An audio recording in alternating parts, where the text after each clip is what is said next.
Welcome to the Hidden World of Women, a podcast brought to you by Women's Health and Wellbeing Services. My name is Emma and I'll be your guest host for today's episode. So today I'm joined by Cindy. Cindy is the Therapeutic Manager at Women's Health and Wellbeing Services. She's a mum to 3 boys. Cindy has been working as a therapist for the last 13 years. And we do say at Women's Health and Wellbeing that there is no such thing as a parenting expert. So the only time that I knew everything about parenting was before I actually had children. And having been a parent for 15 years, I realised more and more that the older they get, the less I know. With that being said, Cindy has been focusing on children for the last 10 years. So Cindy is certified in Circle of Security. She works with individuals from 3 through to adulthood. Cindy works with couples and families and also works as a children's therapist as well. So Cindy, thank you very much for joining us today. Thank you, Emma. Thank you for that wonderful introduction. You made me sound pretty good there. But certainly it is lovely to be able to be part of this today and to be able to share some of my thinking around the topics. Yeah, so with that in mind, today we're talking about children returning to school. Here in Western Australia, our kids were supposed to go back to school Monday, I don't even know what the date was, 1st of February, I think it was. So kids were supposed to go back the 1st of February. We've experienced lockdown. Cindy and I had intended to have a Facebook Live conversation around supporting parents as they get ready for their children to go back to school. And then one thing led to another. That conversation didn't happen. And then lockdown happened in Western Australia in the same way that it has in multiple places around the world, and children going back to school has been disrupted. Before we talk about the way that lockdown has disrupted children going back to school and what that may potentially look like if children go back on Monday, can we talk about some of the ideas around how we can support children and parents for children starting a school year? Absolutely, Emma. I think it's great that we're opening this topic up for parents to become aware of and think about, because obviously most of us become quite anxious thinking about our children going back to school. Not only the transitioning from home into the school environment, particularly for kindies, pre-primaries, year 1, that early childhood sector, but just the preparation it means and what it's going to mean on the family. So yeah, and I some think of the things that we talk about children starting school for the first time, and for the kindy and pre-primary children, year 1 children. I think as well, there's also this the stress and anxiety that goes around children starting their first year of high school. And that's another year where there's this big level of anxiety for both children and for parents, because they're starting a brand new adventure or a chapter in their education. And particularly if it's your first child who's starting kindergarten, pre-primary, year 1 or year 7. Also, I think when children are starting their last year of primary school or high school, there's a lot of emotion that goes into that as well. So just really wanted to acknowledge that these milestones aren't just for parents of small children, even parents of children who are starting university for the first time, or TAFE for additional learning. I think that these things are transferable across states, across countries, and across age groups. Absolutely, and I think it's important to also think about that when our children have gone into the school system for the first time, that becomes their experience, then may be triggered and occur again for them, what that experience was like again transitioning into high school. That feeling that they had, or how welcome or unwelcome that experience may have been for them with the caregivers or the educators at that time, could then be something that's triggered again for them going into high school, because it's another, like you said, another transition that they're going to be experiencing, another milestone. So things to consider about, even thinking about your children, if you don't have young children, considering what it might have been for them then, and what you might need to be thinking about as they're going into high school or into other levels of education. Sure. So sorry, did you want to say something? No, I was just agreeing. Yep. No?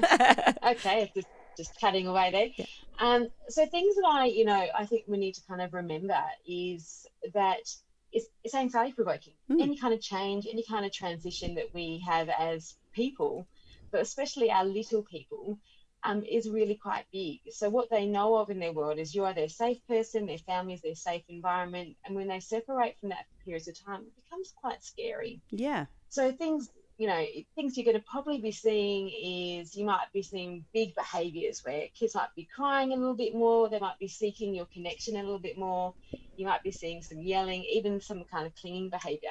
And for adults, that can be really kind of draining and sometimes really straining as well, and not knowing what to do with all of that. Yeah, and I think that those big behaviours that we see, sometimes those big behaviours, we don't see them until the bucket overflows. So it's been building and building for the 6 weeks waiting to go back to school, or the 2 weeks since Christmas, 4 weeks since Christmas. And then all of a sudden, the day before school, the morning of school, the night before school, that's when we see this kind of overflowing bucket and these children having these big emotions. Often I think the problem is that that's when parents are having those big emotions as well. And when we're having those big emotions, we're then trying to manage our emotions. And also you've got a child who doesn't know how to regulate their emotions, who is now crying, shouting, refusing to go to bed, refusing to put their shoes on, not getting out from underneath the blanket or hiding, those kinds of things. And it's how can we respond to that while we're trying to manage our emotions and also our little person's emotions, regardless of if our little person is 4, 6, 12 or 18. Yeah, absolutely. I think it was just a really lovely way to kind of name the process there, Emma. The idea that children will kind of get through the holidays, get through different aspects of being present in their day and their daily tasks and enjoying the fun of being on holidays and connecting with their family. But as they come up to what's going to be their shift and their change, when we're also experiencing similar experiences, it's also knowing that we're kind of mirroring the behavior and mirroring their experience of the child as well. So it kind of becomes like a little explosive box at times. And so really trying to sit into and being that calm person in what for them is a very confronting environment. I think what we're seeing with this behavior, it's driven for children for that feeling of being afraid and scared. And they're desperately needing to feel safe. Yeah. And children don't have language to let us know, hey, mum, dad, whoever it may be, granny, auntie, I'm not okay right now. But they get to let you know through these big behaviors and finding ways to let you know that I'm not okay. So really looking for, when they're doing this, they're trying to send you a message. They're trying to let you know that they're scared right now and they need something from you, and trying to find these moments of what they might need to stop and pause and sit into and wonder what they need right now. What they need from me is really important to kind of consider as we talk about this through today. I think go ahead. I think as well, sometimes as parents, it can be quite confronting because this is my confident child. So, I wasn't expecting for this child to be the one that would have a meltdown. Whereas this child, I've been prepping for the last 4 weeks and getting them ready for what this process might look like and what it may feel like. But this one, she's got it going on, and I wasn't expecting for her to be the one that would be running off and crying in the library because it was all too much. And sometimes that can trip us up as well.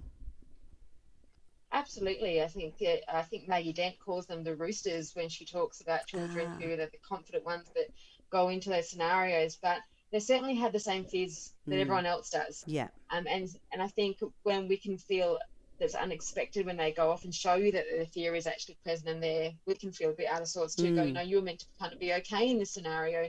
And now what do? I wasn't ready for this. Absolutely. This is not okay. You're meant to kind of just get through this so we can do this together successfully. Or as I said to my daughter when she graduated at the end of last year, I was like, honey, the rule in our house, only one person is allowed to freak out at a time. At the moment, it's me. So you're going to have to be okay through your graduation because I'm not okay. And she's like, I don't think that's how this works, Mum. I'm kind of going to need it to be. Yeah, absolutely. It is essential that it's about someone feeling safe. Hopefully it's about the child being able to do that. Well, sadly, we did have to reassess, and I did have to put my issues on the back burner and make her the centre. But had to put your big girl pants on and get through that one. Yeah. And it is tricky. And I think the lovely thing there is, as you realise that you're also freaking out at the same time. So I think as a parent to acknowledge that you're having that moment is a really great start to then being able to be available for your child. It's when you don't quite catch it and you notice that you're just kind of reacting to their reaction is when it can get a little bit hairy and scary. And, I think, like you were saying beforehand, that, you can get them kind of prepared and get them familiar, but all children will show you at some point in time what their fear is, and that you might be from the kind of unexpected confident child, but it's all underlying in the same way that this is unknown for me. I really don't know what this is about, and I need you to be available for me and help me organize my feelings so I don't know what's going on right now. you were saying beforehand, Emma, about, you might spend weeks kind of getting yourself prepared or getting your child prepared about what school might be like. And I'd just like to go over some of those things, because I think they're just really useful tips to consider Yes, when please do. thinking about what that might be like. Particularly, as we were saying beforehand, we want to talk a little bit about what school transition might look like and feel like. And some things that people have spoken about, what has been useful for them, or keeping that kind of attachment focus between keeping that secure connection with your child, is where I'll kind of be coming from today. And there's kind of there's just a few tips that I think might be useful. Helping our children become more familiar with their environment. There's sometimes you're going to have children going into kindy or into pre-primary, and they've had older siblings and they've kind of been in that school system before, but not necessarily been around the classroom, not knowing who the teacher might be. Same with high school students, haven't been to the school grounds before, didn't realise how big it was, all the kind of things that come with that. And not just an orientation day, but a day where they're doing it alongside you as their safe person. You're the person that makes them feel comfortable and safe. So if you can find opportunities, and just really small opportunities, where you get to go in and go, oh, this is what I think where your classroom's going to be. This is, I wonder what it's going to be like, where you might put your bag. This is where toileting is a really good one to think about, particularly for those younger ones. We kind of just think about everything else, about water bottles and lunch boxes and school bags, but, thinking about, can they go to the toilet on their own? Do they need help doing that? Do they know how to get there? Do you know how to close and open the door? Those kind of things become really important for them to know whether or not they're going to feel okay. So really taking some of those unknowns out of what's kind of fueling the fear will be really useful. I think that toilet one is it's a really good one, and I didn't think about it until with my youngest child. When she was getting ready to go to kindy, it was a source of anxiety for her, and we did think so. We'd always gone to public toilets together. I'd always gone in with her, and I'd always been the one that had shut the door and locked the door and unlocked the door. And actually, in the lead up to her going to kindy, where she would have to do that herself, being able to lock and unlock the door, but also come up with a plan that if you can't unlock the door, what can you do? So that you're not, to have some sort of strategies around, is there a gap that's big enough at the bottom of the door that you could slide under? Or how loud can you shout, or can you bang on the door? Let's practice banging on the door. What does that sound like? What does that feel like? Can you bang harder? Can you shout harder? Shout louder even. So those different things as well, which for some children are, again, a source of anxiety around what will happen if I get locked in. Yeah, absolutely. That's, really lovely to think about.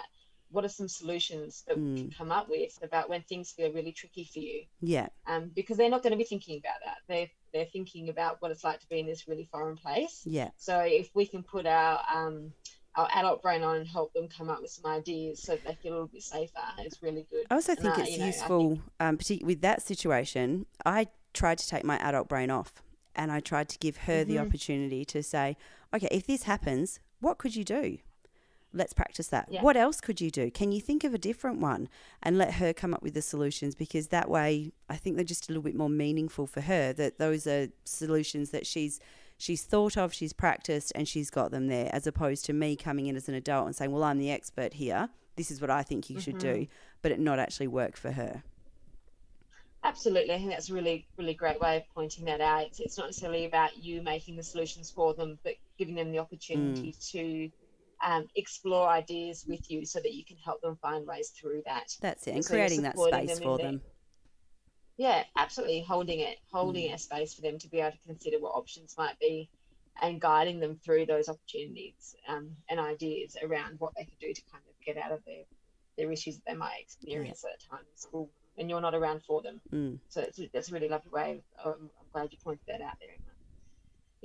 The other things that we kind of think about as well is, has your child ever been left alone without you before? Have they been with someone else? Have they been with a caregiver? Have they been to a daycare?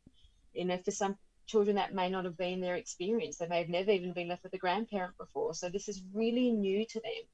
And the way that what we kind of want to hope for them is to start having opportunities. So as a parent, if you can create opportunities for them to experience being with another safe person, so another person in their circle where they feel more comfortable with, that you can leave them for periods of time and like small amounts of time. So they get to know, actually, you know what, mum or dad or my caregiver, whoever they might be, goes away, but then they come back again. And then you start building confidence around what it's like for them to be apart from you. Yeah. They're not experiencing the sense of this is the first time and this is the only time. But if you can start building those small moments, then what we will is those beautiful neuro pathways for them to get an understanding of, but you know what, I'm actually okay in that period of time. I'm okay when mum's not there, and she does come back. Yeah, every single time. And that's right. And I think it's really important that we reassure them that's what we're doing, that we are coming back, because time is a really difficult thing for our little ones to understand. And so we might say, we'll see you at the end of the day. For them, that's a year away. You know, so we're really just trying to get them to know that we are going to be back, and making sure that you let them know that, you know, so when you go back into school and you're picking them up and you know it was a bit of a tricky morning, you can say things like, I know this morning felt a little bit tricky when I left. And remember how I said I was coming back? Well, here I am, and we're now together again. You know, really letting them know that we spoke about this. It was really scary, but here I am, we're back together. So they get to kind of understanding, Mum said she was going to go, and now she's back again. And one of the things that you said there that I really love is you acknowledge the way that the child was feeling. So, you know, I know that this felt really tricky for you this morning, and I think that that can be really important. And often as parents, it's tempting to say, there's nothing to be worried about. You're so big, you're so strong, you can do this, you've got this. And actually sometimes it can be so much more powerful to say, you know what, I know that you're scared right now. And, you know, and to acknowledge that and to feel that with them and to hold that with them. And as you say, to then acknowledge at the end of the day, I know it was really tricky for you and you did so incredibly well. And I told you I was going to be back, and here I am. So, and just to reinforce that all feelings are valid. Yeah, absolutely. You know, I think it's really tempting as adults to go into a place of letting children know they're going to be okay. I think we've all experienced that ourselves. You know, we've experienced situations where someone lets you know, don't worry about it, you're going to be fine. But often you're still left with that really ugly feeling that's sitting with you. But if someone goes, oh my gosh, that was really hard for you, all of a sudden you feel really understood, and it's easier for you to shift from that feeling of feeling misunderstood and sad into a place of I'm going to be okay if you feel like someone's with you in that. So it certainly is, if we can as parents, being able to be with our children in their feeling, whatever it may be, so they feel as though they're being held in that rather than being pushed against whatever their feeling might be. Yeah, I think as well sometimes, possibly for older children, but it can be really useful to say something like, am I listening or am I problem solving with you now? What do you need from me? Do you need me to empathise with you and hear what your struggle is and to share that with you? Or do you need me to hear that and then do you need me to come up with solutions? Because depending on the situation and depending on what people are going through, they can need very different things. And sometimes when we come in with solutions, as you say, we just shut down because I don't need you to fix it. I just need you to acknowledge that this isn't good right now. Or it's all well and good you telling me it's not good, but how am I going to get through to the end of the day? So, yeah, I think it can be useful to try and have that conversation and let your child lead what they need from you. Yeah, and I think it's really useful, particularly with your older children there, to give them the opportunity to say what it might be that they might need, and even your partners. I was about to say it works quite well with husbands and wives and partners, girlfriends, absolutely. And friends, with friends as well. Yeah. It is all about being given people the opportunity to know and what you want to be able to provide for them, but also they have an opportunity to say what they might need from you, because we don't always get it quite right. We don't really know what someone needs until they can be quite explicit about it, and if you can offer the opportunity for that, I think it's really important. Yeah, I think as well it's good to practice asking for what you need, and often we don't get opportunities to do that, so this is just another opportunity for that. Yeah, and a safe way of doing it too. Yeah, because you're not having to open up your vulnerability first, but someone's opening it for you. That's right. All right, next tip. Next bit. So the kind of the next bit I was going to go on to is, and this is something that I did with my own children, is I noticed that when you start your day in the morning and you're trying to get busy to get ready for work, they're trying to get themselves ready for school, you're trying to be as calm as you can. Often it's really hard to hang on to the threads that keeps the ships kind of sailing. But if you can create delight and connection in the moments of your morning, it can be much easier to make the day a better starting day.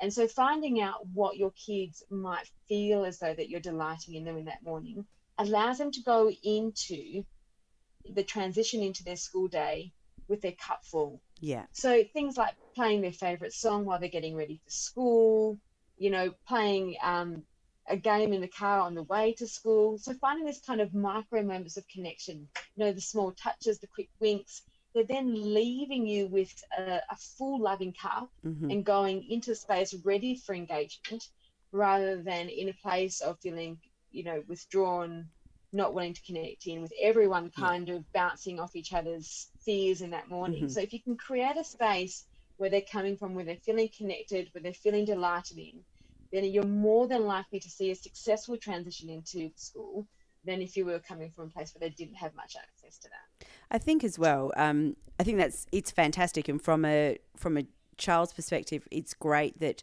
a morning is starting with positives. And as you say, the difference for a child whose morning starts well and the way they go into school compared to a child where they're coming from, when the household is stressful because one parent's trying to get here and potentially another parent's trying to get there, and the kid's lost whatever book it is or what school shirt they're supposed to be wearing today, that kind of thing. It's a very different atmosphere when they arrive at school. And but also, I don't know if you've noticed, but I find that things go a lot quicker when you actually take the 30 seconds to do that connection, or then if you, like, when you're pushing against it, something that could, if you just took 10 seconds and just turned it into a positive interaction, have it done in 30 seconds, as opposed to pushing for 10 minutes and they still haven't got their damn shoes on.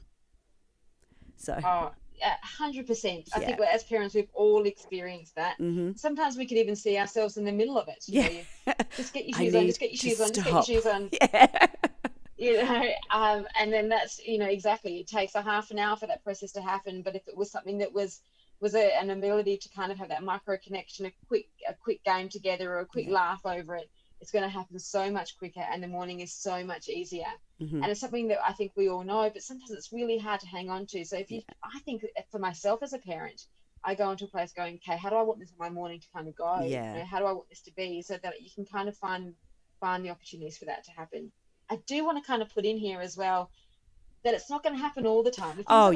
Most definitely not. It's not all the time. But if we can grab those moments where we have the ability to pause and sink into that, then grab onto them, so that you can have more of these moments together as parents and children. So you have more of this kind of great positive connections that allow you to come back to, actually, this experience happened, and it happened a lot more. So it kind of builds on the good stuff rather than building on the not so good stuff all the time. I think as well, as parents, you're the expert in your child. So you know as a parent what kind of thing is going to change your child's mood. So, it might be that your child responds really well to music. So if you're driving to school and you can put their favourite song on, it's going to change everyone's mood. So if you know those things, I think it's really useful to think about what it is that puts your kids in a positive frame of mind, and hold those in your toolbox, so that when you're having those bad moments, you can, you can crank the music on the way to school, or you can sing a phrase of their favourite nursery rhyme, whatever it is that is going to make your child smile, even down to the fact that your brain doesn't know the difference between a fake smile and a real smile. So with one of my kids, if they're having a particularly bad day, we will have a fake smile competition, and you have to smile as big and as hard as you can for as long as possible, and the person who laughs first loses. And, it's just one way that we know, and I know that shifts everybody's mood straight away. And if I'm having a bad day at work, I will quite often close my office door or go into the toilet and do my little fake smile competition all by myself, because it makes me laugh and it puts me in a better mood. So those little things that are going to change your child's outlook and your outlook are really useful to hold on to. Yeah, and just collect them. Sometimes we're not quite aware of them. Yeah, that's it. Happen. So just take a moment to think about what it is. Or, ask your child, ask your partner, ask family who know that child, what have you noticed? Yes, don't do what I did, which I think the first time I thought about accessing music, which was I made my own playlist for the morning. And I remember my boys saying, I don't want to listen to that. That's not what I want. But, I've got to change that. So Backstreet Boys are not right, Mum. Exactly. So really inviting them to be a part of what feels good for them in the morning is a great way to start. That transition going into school, and another thing to kind of be thinking about is some schools are a bit different, but if you can find an opportunity for your child to find an educator that they can connect in with and be Yeah. their safe person in the school, that collects them as they kind of enter into that school, and leaving you into that safe place is going to be really useful. Yeah. So they're no longer, well, not no longer, but they come from what is your safe Zone. haven, kind of Yep. secure base. And then they kind of create that at school. So they get a secure base where they get to kind of go to. They've got another trusted and safe adult. So when they're struggling, they go, I've got this other person here that's available to me. And this And, person and makes that will me feel then, safe. absolutely. If they usually in the kind of younger years, they probably usually have an EA in the room or someone else. So it's not just on one teacher, but if you can have that available to the child, it's really useful to know, actually, when I leave home, and that feels really good, there's this other person over here that makes me feel really good too. So it makes that transition a little bit easier. Mm-hmm. Yeah. And I'm not sure if you did this with your kids, Emma, but I certainly did with one of mine, and that was thinking about, how do I let them feel as though that I'm still with them in the day. And particularly with one of my boys, we really wanted to have this kind of sense of connection. We had a bit of a struggling time throughout the year, and I wanted him to know that when he was thinking of me, I was thinking of him. And so creating what we kind of call it a kind of transitional object, so that they can feel you in some way. And some people like to do photos, or some kind of object, or a soft toy, or a necklace. I think I did. We did rocks together, and he had a rock in his pocket.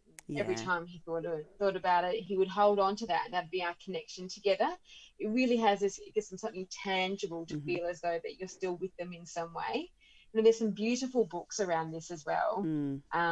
There's one that's called The Kissing Hand. Yeah. And there's also one called The Invisible String.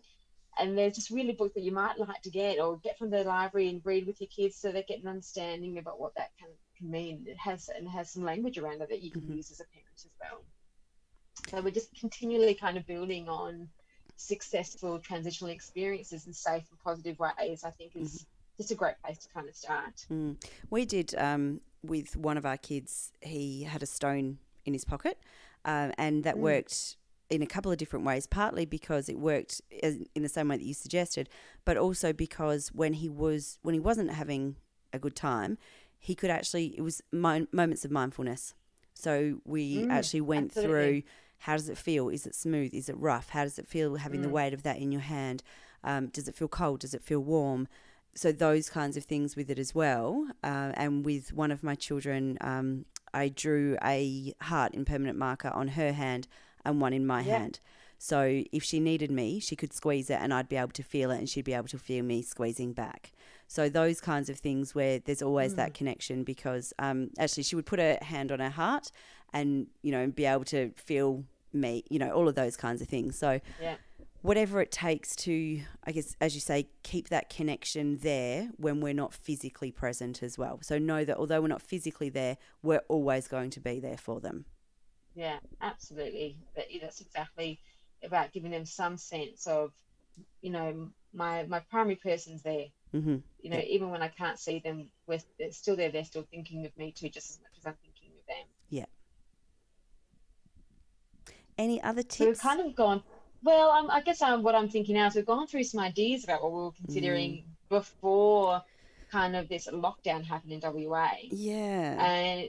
And now that it's kind of here, some of the things we've spoken about, we may not have kind of access to. So we may not be able to do successful kind of transition from, into the classroom, walking them around, the things that we would hope to have been able to have done, back then. So it's kind of, maybe it's time to just explore what it's going to feel like, possibly if we're back at school next week. We're not quite sure what that's going to look like. And I think that is probably one of the first things to think about, is the fact that there is so much uncertainty. And so as adults, if there's uncertainty for us, then what does that uncertainty feel like for our little people?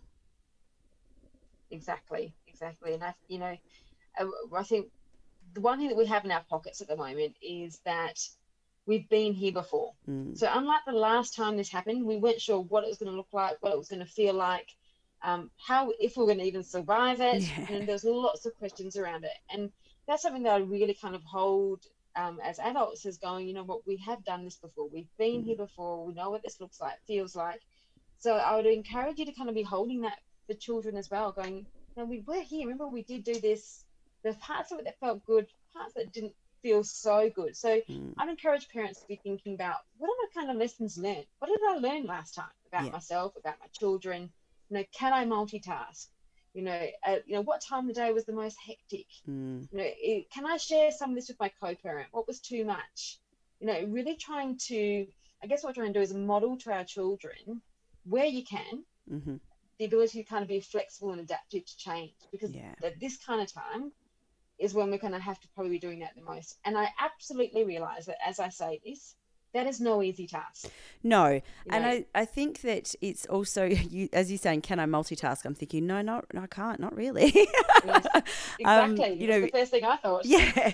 So I think we're talking at the moment about the potential of, and it's a possibility, it's a remote possibility. We don't know what's going to happen, but the possibility that we may be looking at a situation where we're homeschooling again. So as somebody who homeschooled one of my children for 3 years, can I just say that what we experienced last year in lockdown was not homeschooling. That is not what that looks like, feels like, is like at all. It's a very different experience when you're homeschooling to what we went through last year. And I think for all of the parents who came out and said, well, I know one thing, I could never homeschool my kids, you actually don't know that because you haven't done it. So homeschooling is generally, it's really social. There's lots of connection. There's lots of outings. What we did last year was keeping everyone at home while we tried to work our job, parent our kids, teach our kids. Half the time we were trying to learn the topics as well before we had to teach them, because who can remember, like, apart from anything else, BIMDAS has apparently changed. How does that change? Like, I can't.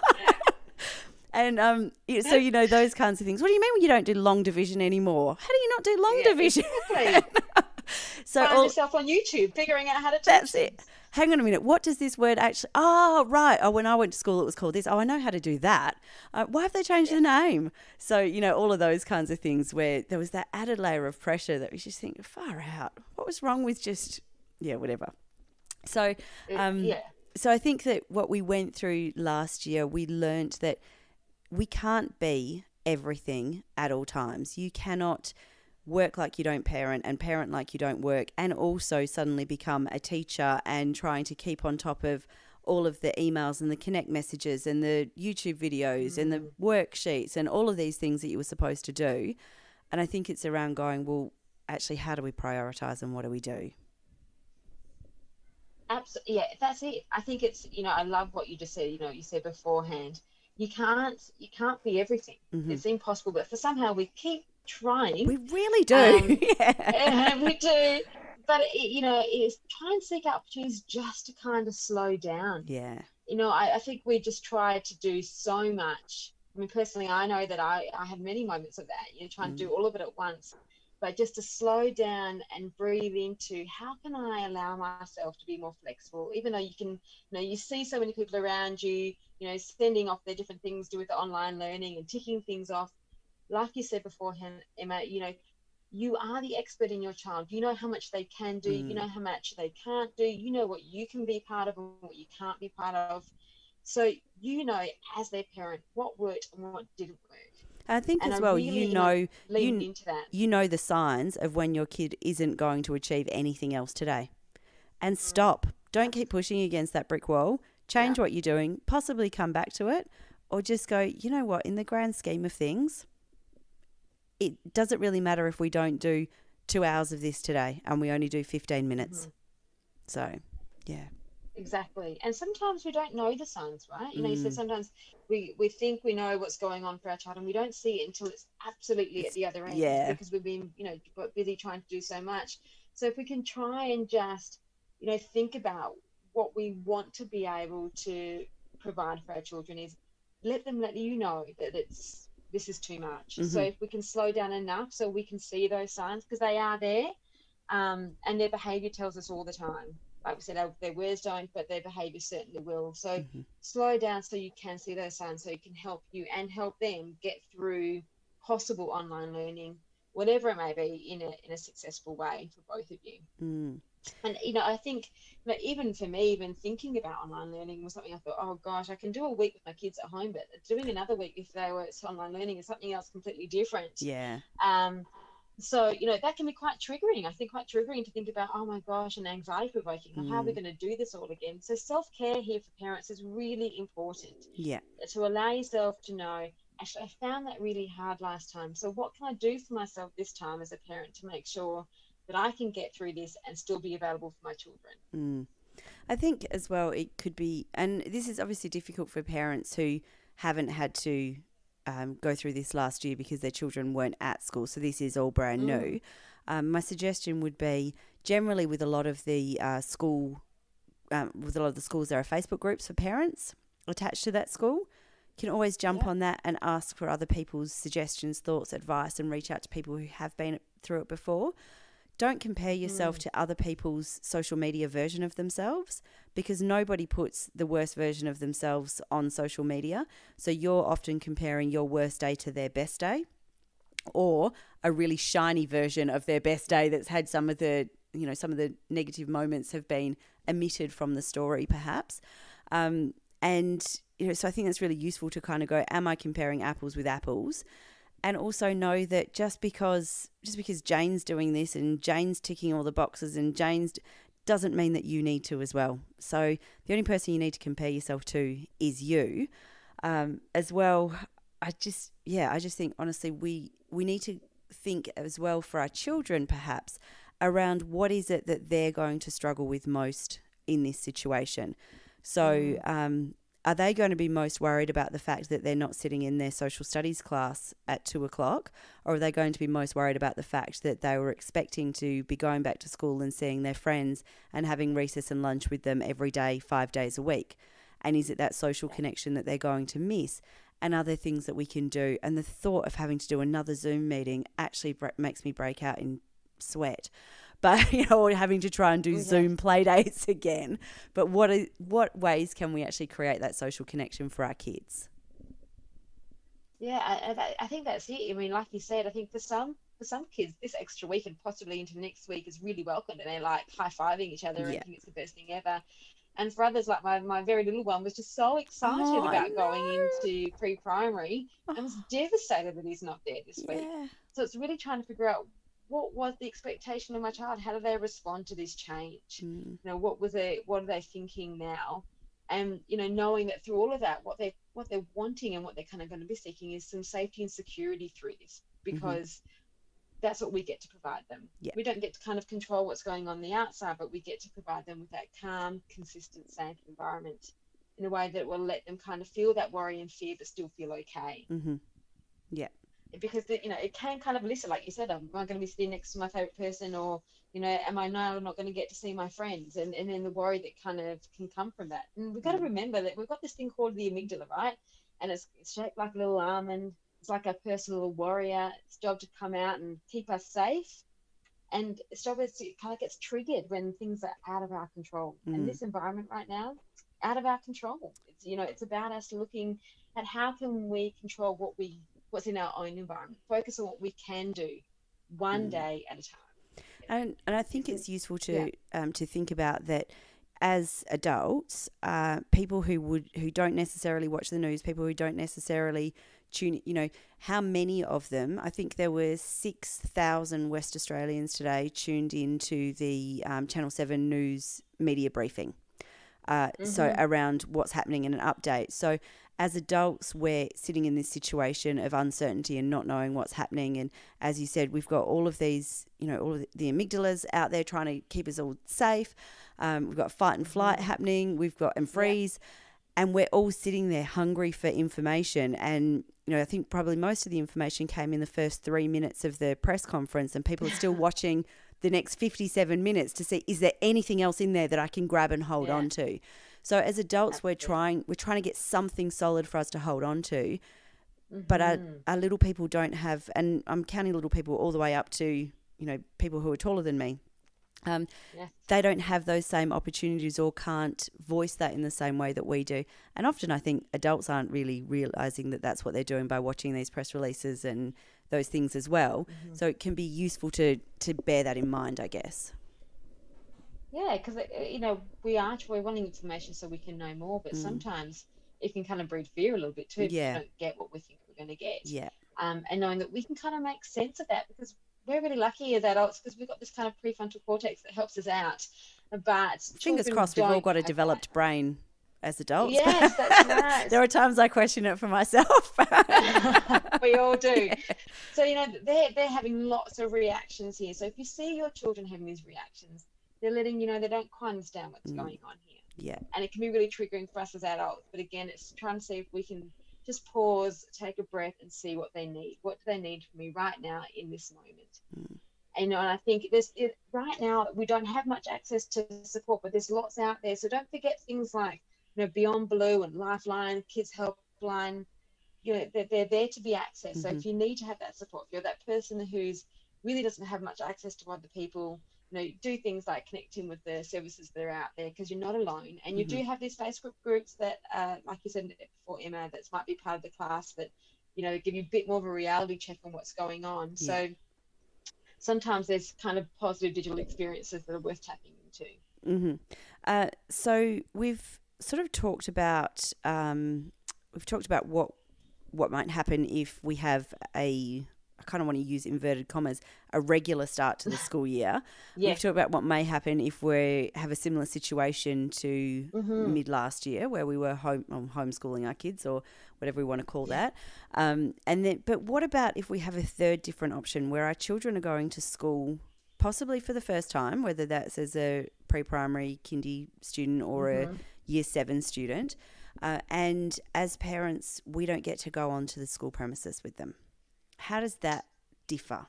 And what can we do to support our children and also to support ourselves as parents? So I know that, that experience of taking our children to school for the very first time, it's a milestone in parents' lives. And it's something that, we look forward to with joy and anticipation and fear. And, the thought of having to leave our child in the classroom and take them in and sit and do a puzzle and read a book and then have to walk out and leave them and how they're going to be without us. And we're potentially, because we don't know what's actually going to happen, but potentially parents are robbed of that experience of being able to take their children into the classroom and have the experience the way that we may have created that vision in our head of what that's going to look like, and it's not going to match. Yeah, I mean, that's a really tricky thing to think about, isn't it? That you that's why I thought I'd ask you rather than trying to come up with a solution. To think about how you're going to be able to change that. And I think, what would be really useful is things like creating a new picture with your child, because you both had a very different picture of what that might have looked like. And I think being able to sit down and think about what might it look like now. Yeah. So where you might have gone, I would be walking into the class and you might even have done that already with them. That might not be the case. So, it might be about going, well, what might it look like now? How can we do a successful separation now that it might not be a hand-to-hand separation from, inside of a classroom? So I think doing things like sharing play with your children about starting school like this. And what might it look like? Do role plays, getting them ready, packing their bags, getting in the car, where they might be getting out from. So that separation in whatever that environment is going to be like, whether it's at a school gate or whether the teachers are coming through. I imagine in some way they would have to have someone at that interaction, but it may not be in the classroom. Yeah. About creating I think creating an environment for your child that's still about celebrating that going into school, but it might not necessarily kind of look like how we wanted it to look like. Yeah. So how can we kind of create one that's going to work for both of us in this scenario? Have a special breakfast together starting the school that day. Small things, creating those, like what we said beforehand and we were talking earlier on, creating this kind of micro moments together where you're getting to delight in and enjoy with your child about the fact that this is your first day, and creating some kind of play around that so that it kind of feels like an enjoyable experience going, and gives you both kind of like a little picture about what it might be like. Yeah.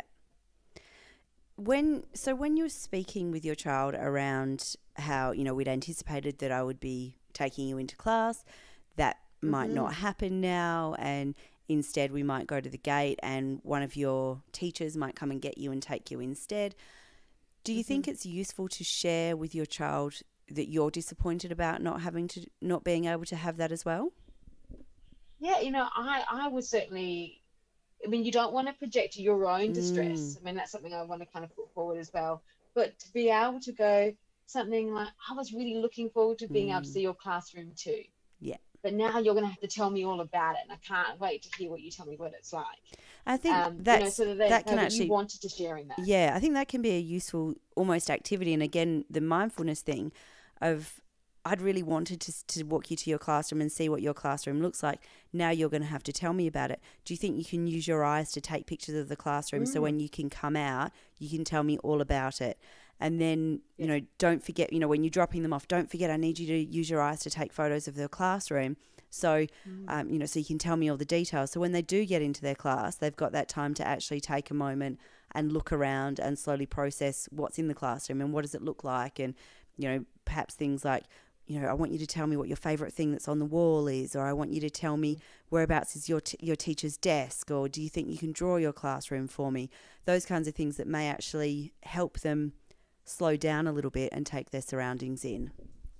yeah, beautiful, beautiful activity to kind of consider about what all their senses are, Mm, and to be able to use those senses when going into the classroom. Like what you said, use your eyes to take pictures. Tell me what color the carpet was. What did mm, it feel like when you sat on it? mm, What did the room smell like? So when they go in there, they're going in with kind of an activity they've got to kind of do, and before they know it, they're engaged in that mm. classroom. And then at the end, you're getting to kind of hear all their experiences of that. Or you might hear your child go, I don't know, I can't even remember what it smelled like, I forgot. but you've got to have Yeah. conversation about that. Yeah. I think, I it's, think it's it's sorry, very tempting. just to add to that, don't forget to ask your child at the end of the day. So, if you've Yes. gone in with that, make sure you remember to set aside Yeah. 5 minutes to actually hear about what the carpet felt like, or was there any nasty Mm. smells in the room, or, the funniest thing that was on, those kinds of things. So that again, it creates that connection between you and your child and knowing that you are actually interested in what they're doing with the day. Yeah, absolutely. You wanted to know, and now I'm going to tell you. Yeah. And then they're not necessarily going to remember to tell you. So it is about you making the time to sit back and go, remember we spoke about this morning. This is kind of what I want to hear about. So that when they get to it the next day, they know that it's actually something you're interested in, and that Mm, you're going to want to be with them mm, at the end of the day when you come together again.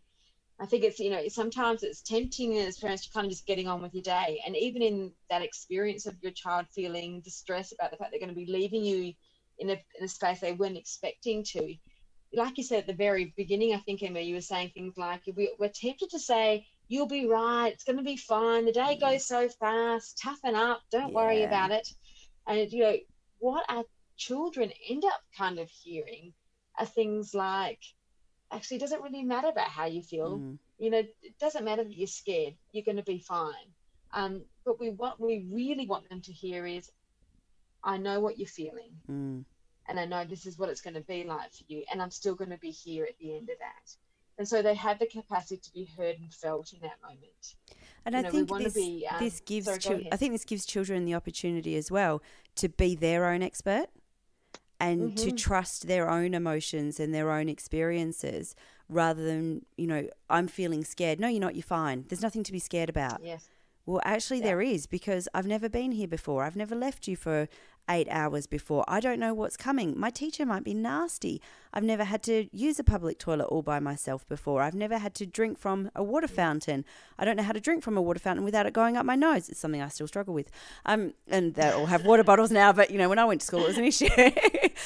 So all of these things to be afraid, am I going to get told off if I put my hand up and I need to go to the toilet? Am I going to be able to sit still? All of these things. My jumper's really itchy. So Mm-hmm. possibly not going to be an issue on the 6th of February in Western Australia that their Yes. jumper's itchy. But all of those things, they do Yeah. cause fear, and it's okay to be afraid of those things because that's the emotion that you're feeling. And yeah, I hear you and I feel you, buddy. Absolutely. And like you said beforehand, um, we can find ourselves pushing against those feelings Mm, rather than just being with them, because we want them to be okay. I mean, that's the reason we do it. We yes. want to tell people they're going to be fine because we want them to be fine. Mm, And so we, we're trying to kind of reassure them.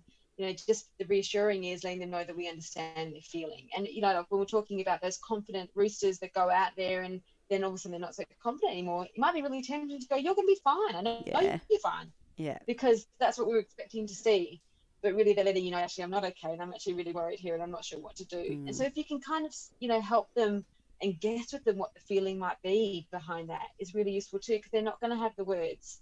You might not hit the nail on the head, but you're kind of going, it kind of looks like you might be really feeling a bit worried at the moment, or I'm wondering if you're feeling a little bit sad that we're not going to be together today.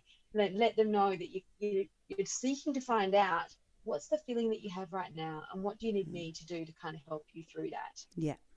I mean, as adults, we know that sometimes when we share our experiences with another person, the other person that you're talking to is just waiting and is focusing on what they're going to say back to you. Yeah. And we feel a little bit lonely when that happens. So, we don't want our children to feel lonely in that experience. We want them to feel as though that you're with them in that. So, if we can take the time to pause and reflect before we react, it will help our little people feel really heard. Yeah, and it's tempting as well, with adults when we're talking to each other, and with what you were saying about often we're waiting to say the next thing rather than listening to what the person's actually saying. It can be tempting to go, oh, well, I had an experience like that and this is what I did. And so it's what the message can sometimes be heard by adults and also by our children is, oh, so we're talking about you now, are we? Yes, yeah, absolutely. And this is no longer about me, but this is about you. Yeah.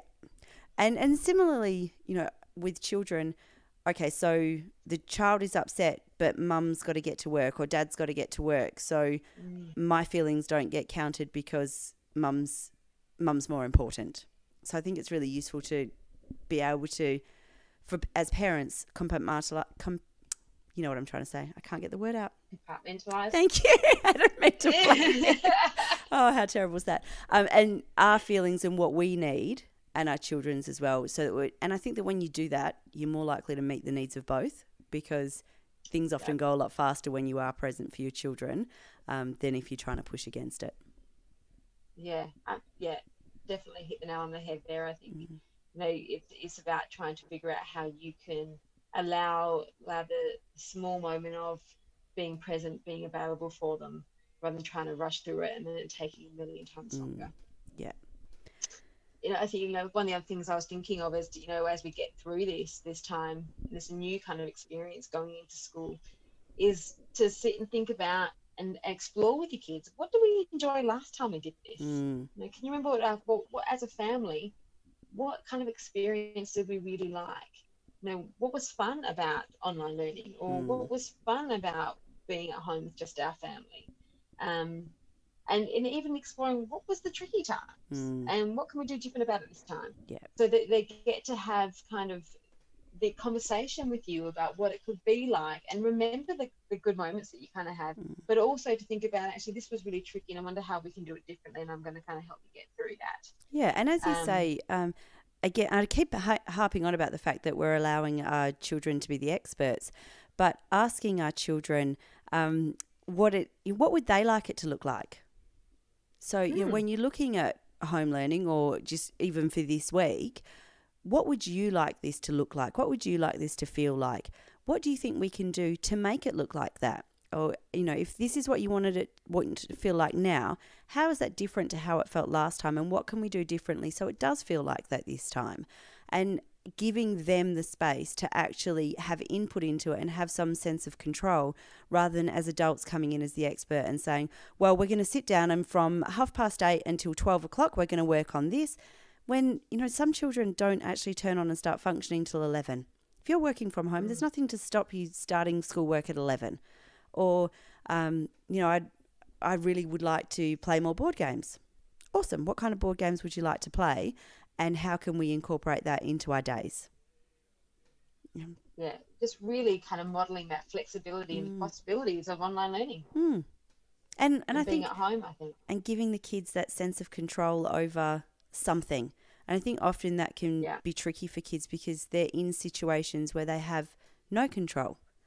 So this is giving them, this is why sometimes we'll see kids who, want to do weird things with their hair or, that kind of thing. It's something to have control over. And this is giving them, in a time of uncertainty, a sense of control. Yeah. Just give them those elements. It's really useful. And just going back to Emma, I think when you're talking about whether the child is concerned about what it's going to be like at school or not be like at school, or whether they're going to be missing connection. Mm. I think it's useful to think about how can we help our children stay connected with their friends. Mm. And often we really worry about this kind of digital time, and how much time their children spend. But looking for, like I think I used the word beforehand, where you can look for positive digital connection for your children. So they're having this kind of, still getting their social connection, but they're not kind of feeling like they're missing out. And they're getting to speak and see the people that have meaning for them. I mean, even for like younger children, if they're not going to be doing that and not wanting to do it as much, drawing pictures and putting it in the post and mailing it to their friends, writing letters, going back to old school writing letters. It's just another kind of helpful way to think about how can we keep the connection up to them in a way where they feel kind of far away from those who have meaning for them. And also, as I said, with homeschooling for 3 years, everything that I look at and do with my kids, I see as an opportunity for homeschool learning. So with what you're talking about there, all of that counts as learning opportunities. So if a child is writing a letter, there's a great opportunity to actually look at what is the structure of a letter. How do we start a letter? How do we finish a letter? What kind of words could we use? When is it appropriate to say dear such and such? When do we say hi such and such? Do you want to end it with love from this person or kind regards? How do those words change the way that letter feels to the recipient? And, how do we address an envelope? How do we make sure why do we put the sender's details on the back of an envelope? All of those things they're all learning opportunities, and they're probably learning opportunities that our kids don't get much opportunity to practice. So while you may not be addressing the curriculum 2.2 for HASS stream for year 6, it's still a learning point that we are sharing with our children, and an opportunity to create connection with ourselves and our children and their extended circle as well. And I think all the time, if we look at those kinds of things as well, it takes a lot of the pressure off around this worksheet that's got to be done. Or, if they need to practice their writing, well, they're practicing handwriting. They need to know where the full stops go. They need to know how to use commas and capital letters. All of those things we use in letters. So, and I mean, I think there's also some code breaking when I try and read letters that my children have written to me when they're very small. What might this say? Maybe you can read this to Mum. That's it. Let's practice our reading. And like what you're saying now, there's opportunities in lots of things that sometimes it's hard to see because it's just not used to doing it. And often we're so busy panicking and feeling like we're failing that we forget to stop and celebrate the wins and say, you know what, you're right, I didn't do any of these things, but my child baked a cake today and they had to read the recipe. Even if the recipe comes on the back of a packet and it says crack 2 eggs and whisk them, stick it in the oven, it's still reading. It's still processes and procedures. We're still smiling at the end of this. I think it's just, and it's thinking through this and how we get our kids through, but then how do parents kind of cope through this? Yes, exactly. How do they find their way going, how am I going to get through this craziness, all over again? And I think it's really important, like you're saying beforehand, we're going to have these good days and we're going to have not so good days. And we're going to have days that are going to take you to the craziest places and to the edge of your being almost. And on those days, giving yourself some slack. Yes. I think we can't allow ourselves to, it's going to happen smoothly every day. So when it isn't happening the way you want it to do, stop and go, okay, today's going to be one of those days where it's maybe out the window, the plan's gone, and we're just going to kind of wing it. And it might mean doing things kind of out of the ordinary. You might be having a chocolate thick shake for breakfast rather than something healthy. You might be having, an extra caffeine shot during the day just to kind of get you through, or hiding in the pantry just so you can breathe with the kids for a minute. Breathe. You mean breathe in the chocolate biscuits so they don't see you or hear you moving the packet, don't you? Open the plastic so they can't hear you doing it. Those kind of This things. is why you turn the music up, isn't it? You can't hear the packet rustle. So really, just don't berate yourself. Just because things have gone out of whack doesn't mean you're failing. It just means it's one of those days you've got to find another way to kind of get through, and give yourself some self-compassion. Be kind to you. Be kind to your partner. And those are, I come back to you. I think you said it lovely beforehand, and when you get to kind of say to someone, do you want me to solve this right now, or do you want me to just kind of hear you? Do you want me to just be with you in this moment, so that you can kind of feel connected with that person that's traveling alongside you, trying to do it with you? And I think with that, that sense of berating yourself over a day not going the way that you had planned, I always think it's useful to say, if my friend or even an enemy was telling me this, would I be speaking to them the same way that I'm speaking to myself? Because if I wouldn't speak to my enemy in the same tone that I'm speaking to myself, maybe I need to look at the way that I'm talking to myself and need to go, if a friend was going through this, this is what I'd be saying to them. What's stopping me saying that to me right now? And actually, maybe I can take a minute and go, you survived the day. And some days if I end the day with the same number of children and they're the same actual children that I started the day with, I count that as a win. That's a win. Yep.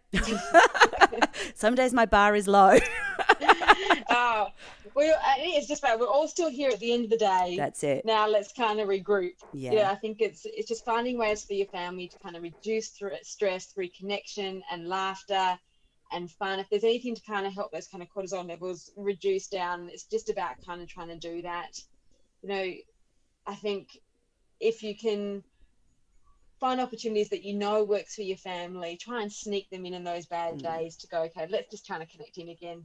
Let's just all breathe. Let's put our pencils down and just be together and find a way to have a good laugh at how crappy the day has been. Yeah. And just take one day at a time.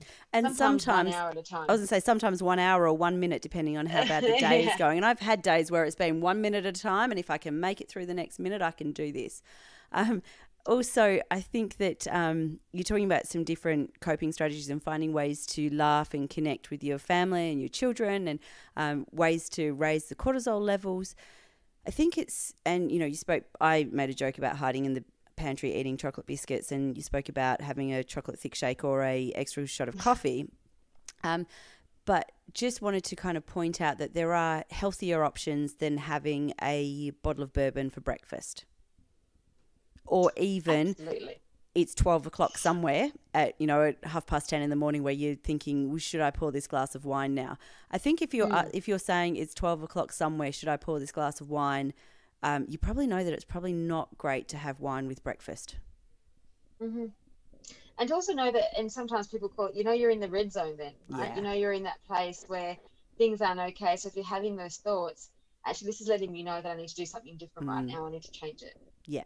And I guess thinking about what different things could you do now that don't result in self-medicating with wine or any other beverage of choice, I guess.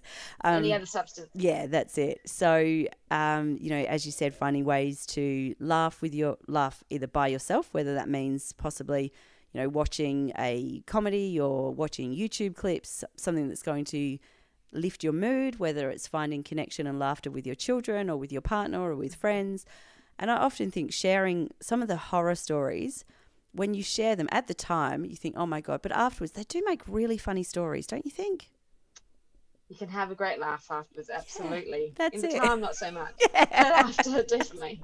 That's it. But sometimes, when you share them with friends, it does give you the ability to gain a different perspective and to actually so a friend of mine shared this morning that she's a single parent with 5 children, and her youngest has just turned 2 and is potty training, and she's so very excited.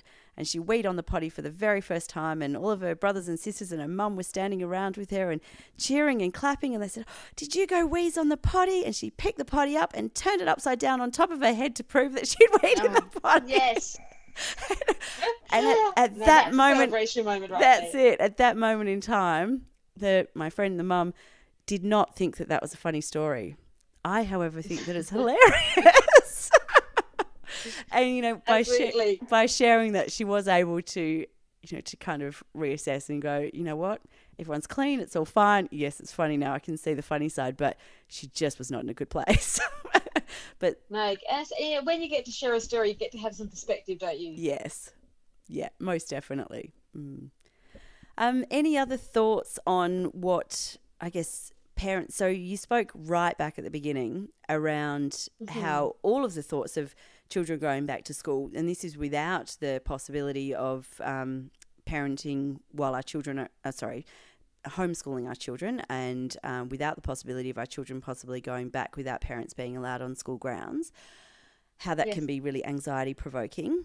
Is there, for ourselves and for our children, can you come up with any kind of other suggestions or hints or tips around how we can manage our own anxiety so we're not sharing that with our children, and also how we can help children practically to manage their anxiety over this? I'll probably just go back to what I was saying before, Emma, which was it's really about just creating a new story around this, a new story for the children that they get to be part of and get to make decisions with you around, and ideas and role playing that out with them, which will also help you. But if you're feeling, I think what I'm hearing from you asking is, if you're feeling anxiety and if that's kind of transferring to your child, what do you need to do to kind of change that? Yeah. And I would do things like, allow some time to kind of reflect on it. What is it about that I really want to be part of? What area did I really want to make sure that I celebrated my child with? Was it a particular photo that I wanted on the school grounds because my other kids had that photo? What other kind of, photo can I take now? Allowing yourself to really sit back, think about where will your disappointments be? What can you do to kind of change your idea around what this might look like? And that it is a change. It's not necessarily going to be the same. Yeah. But how can you make it meaningful for you, and how can you make it meaningful for your child? And knowing this is just about having a successful experience. So it may have looked one way, but doesn't necessarily mean that just because it's going to be different, it's not going to be successful. Yeah. And the success comes from you being available for your child and knowing that they're going to be okay and they're going to see you at the end of the day. And so all the things that we spoke about before, all about the idea of, how can we allow them to feel safe walking into the school ground, whether it was going into the teacher, whether it was going through the gate. I think going back to those ideas about, having transitional objects, looking at ways to connecting with other teachers, the sensory stuff that we also spoke about as well. And then allowing yourself as the parent, I think before then, that kind of ritual in the morning about getting yourselves ready. So when you're doing that with your child, you're listening to the music, whatever you might do, it also gets you in that place of feeling ready and prepared for school. So you're just knowing this is going to be different. It's not going to be what you want it to be. It is about sitting into how can I be more flexible, even though I know this is kind of challenging. And creating an idea for yourself about how you would like to be for your child. How do you want things to be for them? So you can then be available for them, knowing that the greatest thing they need from you is to be that secure base to kind of leave from and go into the classroom, and a safe haven to come back to at the end of the day. I think as well, something that you spoke about way back at the very beginning was around for, perhaps some children have never been away from their primary caregiver before. The flip side of that is sometimes that means that primary caregiver hasn't been away from that child before. And, so sometimes that can mean that, so what came to me as you were speaking just then is where is the parent's anxiety coming from? So you've just covered around how this may look different to how I was expecting, but I think every year we see parents who feel really quite anxious about dropping their children off to school for the very first time. So it might perhaps be around looking at, well, what is it that I'm anxious about? What am I feeling concerned about? And is it the fact that I haven't actually been away from my child before? And that means that, when I'm practicing by leaving my child with somebody for 10 minutes or for 20 and then building it up to a couple of hours, I'm actually getting to practice that as well. I'm getting to practice being away from them and not being with them 24/7, so I know they're safe, and I have to trust that they're going to be okay. I have to trust that when I drop my children off to school, the person who's looking after them is going to care for them the same way that I do. Yeah, and it is about having lots of self-talk around this. Giving yourself the opportunity to think about, where are you getting triggered? What's the trigger about? And what do you need to do for yourself so that you can be okay and transition that into your experience with your child. Yeah. Because if we wait, we kind of catch that and it's happening at the same time as that your child is also experiencing discomfort. That's when you're going to kind of see the explosion happen that you're not wanting to happen. So certainly knowing that you can do these things that we've spoken about today, that will kind of help your child get prepared, but also helps you get prepared knowing that you've been part of that process with them and knowing what it feels like for you to be leaving them on their first day, whether it's their first day of kindy or if it's their first day of high school, whatever it might be. That this is something that's challenging for you and it's a hard thing to think about being away from them and what do you need to do to take care of yourself. And again, going back to what I think I said earlier on is self-care right now is really important as we go through this because it allows you to be the parent that you want to be. I'm just thinking as well with some, going back to, for children, some practical strategies. And thinking about this idea that we kind of have, we think that older kids are going to be okay, or we think that this particular child, based on this experience, is going to be okay. When you've got a child starting a new year or a new school, whether that's, kindy or year 7, or any new year with a new year at school, or perhaps they're not going to be able to walk into school with you this year. Another possible option is to, again, use those Facebook groups or social media groups for the school to see whether or not there's somebody who you could meet with, possibly this weekend before school goes back, if lockdown gets lifted, before school goes back on Monday, so that they actually have a buddy to walk in with, somebody that they know and they've got a connection with, at least they've met them before. Something like that could possibly give something practical and tangible if that's likely to help. Look, I think there is certainly is that, and finding someone who might be, it makes it a bit tricky to know whether that's going to be a possibility. Yeah, I know. With how things are going to be, it's all up in the air. Who knows? It is a who knows, but it is thinking about, I think some of the things that we spoke about earlier on about whether or not it was lockdown or not, about how you can create those transitions more smoothly, are really still quite useful now. Yeah. It's looking at how can they still feel as though that they've got access to their safe person in some way, whether it's through objects, whether it's through conversations that you've had before, whether how you reunite at the end of the day, who they connect to when they get there, driving to the school, looking at where the gate is, all those kind of things are still really useful to be implementing, even though the idea of going in might not look like how we thought it might. Yeah, no, exactly. Any other thoughts before we wrap up? I guess like I said before, I think the only thought that I kind of want to leave with parents is that when your children are going out to new experiences, they're going to seek for you to want to watch over them, to delight in them, to enjoy with them. They're going to want you to be doing that. And then when they're in those big behaviors, when they're showing you all these things, that's when they're going to need you to be that safe haven where they want you to protect them, comfort, delight, help them organize these scary feelings that they don't quite understand. So if we can kind of think about that our children are constantly letting us know they have some need. You just need to have a look out for what they are and to take the time, pause, see if you can see what it is, and just take one day at a time. Beautiful. You mentioned before that there are different places that people can reach out for support if they need it. So you mentioned Beyond Blue, Lifeline. What were the other ones you mentioned? Kids Helpline. Kids Helpline, yeah. And I think, there's other services that are out there that are still, like I think Maggie Dent, she's got some amazing articles on there about anxiety and useful tips about what you can do, how, calming. I think she has different ones about calming techniques, has some beautiful stuff you can do about mindfulness. And so there's different people out there that have got different things. Get online, do some searches. If you're just wanting some more tips about how you can successfully get through this time as well. Yeah, so I will make sure that there are links to those in our show notes for today.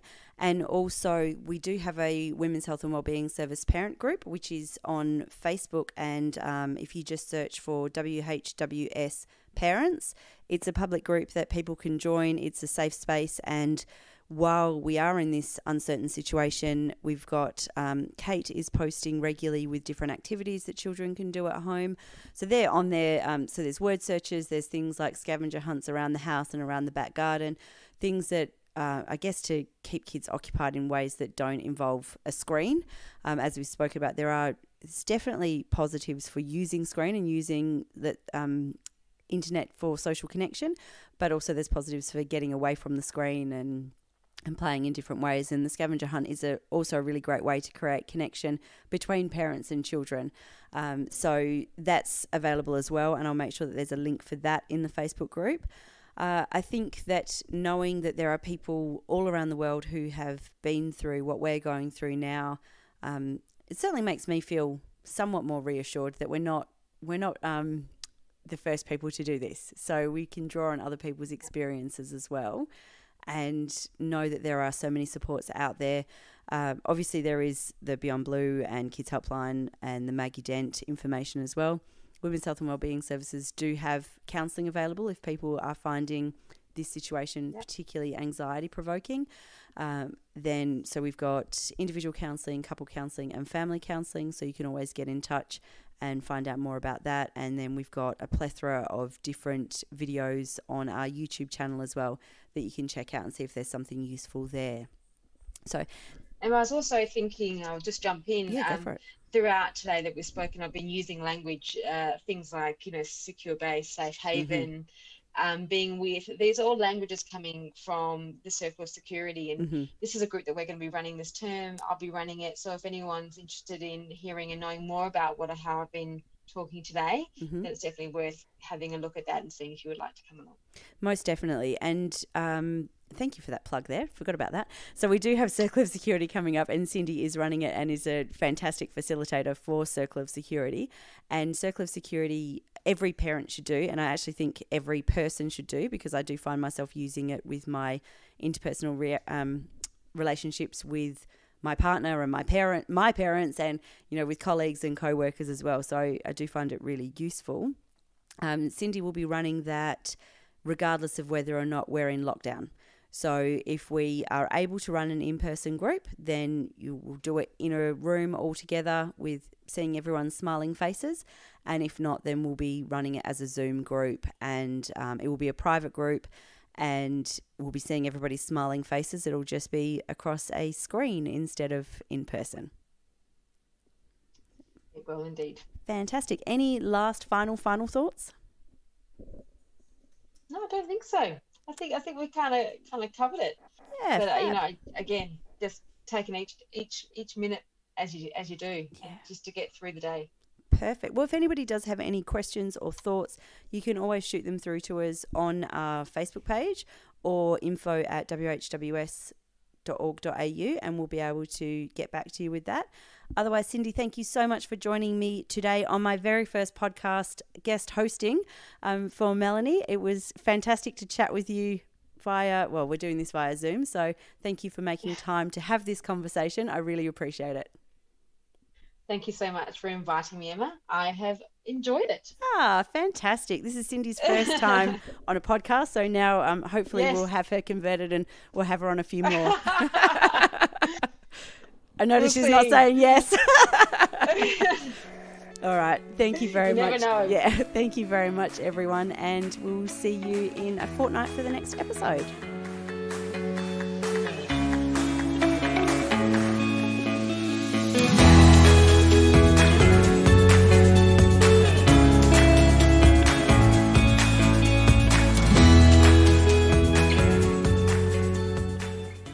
Listening to The Hidden World of Women, the podcast brought to you by Women's Health and Wellbeing Services.